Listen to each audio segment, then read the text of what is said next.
அத்தாச்சி. ஐயோ, அங்க எங்க போயிட்டு இருக்கீங்க? அங்க பெரிய மாமா உட்கார்ந்துட்டு இருக்காரு. அவர் கண்ண பட்டீங்க ஏதாவது ஏடகுடமாயிட போகுது. இங்க வாங்க. அட வாங்க அத்தாச்சி. என்ன அத்தாச்சி, முகத்துல ஏதோ சேதாரம் இருக்க மாதிரி தெரியுது. மூக்கு உடைஞ்ச மாதிரி இருக்கு, அதான் கேட்டேன். என் மகன் கல்யாணத்தன்னைக்கு அவன் அத பண்ணா இத பண்ணான்னு சொல்லி அவனுக்கு வச்சிங்கல்ல ஆப்பு, அதுக்கெல்லாம் சேர்த்து நான் உங்களுக்கு ஆப்பு வச்சிருந்தா கூட என் மனசு பெருசா குழந்திருக்காது.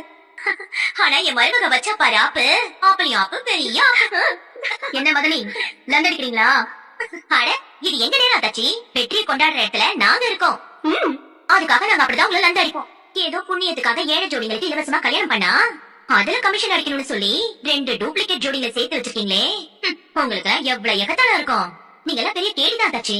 இருந்தாலும் மருமகளே, உன்னால என் மனசு அப்படியே சிலு சிலு சிலு சிலு இருக்கு. ரொம்ப சந்தோஷப்படாதீங்க. இந்த விஷயம்